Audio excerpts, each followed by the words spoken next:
sun has shone brightly, and we the consumers have heaped a bountiful harvest of prize-worthy gaming upon our collective consciousness. And though every game is its own beautiful snowflake, we here at Riddlethos subscribe to the Highlander school of thought insofar as there can be only one. And so it is with great pride that I give you the nominees for our prestigious, albeit obscure, Riddlethos Game of the Year award.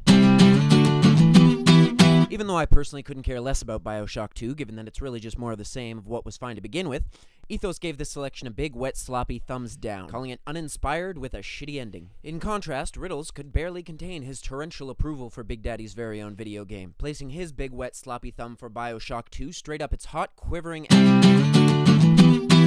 Ethos claims it brought some excellent writing to the table of an already delicious visual buffet, complaining only that, like a shredded pink gob of Big League Chew, it was quick to lose its charms once you got it in your mouth and would most likely end up just another black spot on the sidewalk.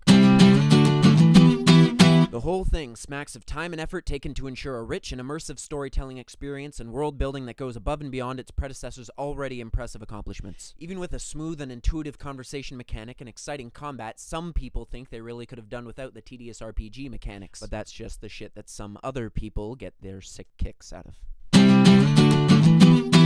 Ethos claims this one continued to raise the bar for what was already the best 3D Mario platform to date by trimming the fatty excess of dud missions and replacing it with even more meticulously assembled worlds that offered greater challenges. The AV elements were all top-notch, and despite the absence of Rosalina and unfortunate presence of waggle controls, Galaxy 2 is a stalwart contender.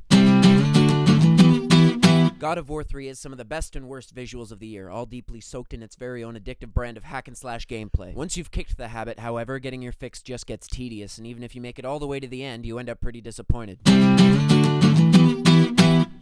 This game had evil Russians, zombies, a proletariat uprising, orbital satellite combat, politically weighted gratuitous violence set to a Rolling Stones song, and an ending implicating the player's hand in the Kennedy assassination, to name a few. If you want to know a thing or two about world building, you go talk to the folks at Bethesda. Despite its bug-infested foundations, New Vegas had us crawling back to the table for more of that sweet, sweet post-apocalyptic shooter. Packed full of customization options and variable endings, this one was one of my personal favorites.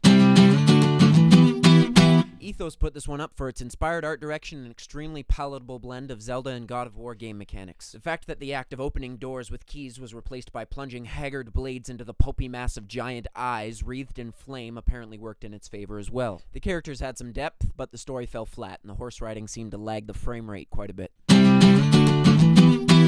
Tits and guns!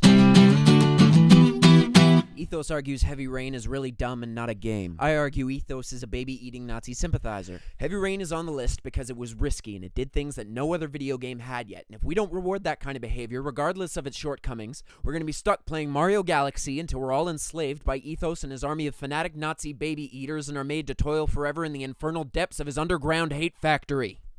And that's it. Tune in tomorrow for a very special Call Me Lameish devoted entirely to the winner of this year's prestigious Riddlethos Game of the Year award.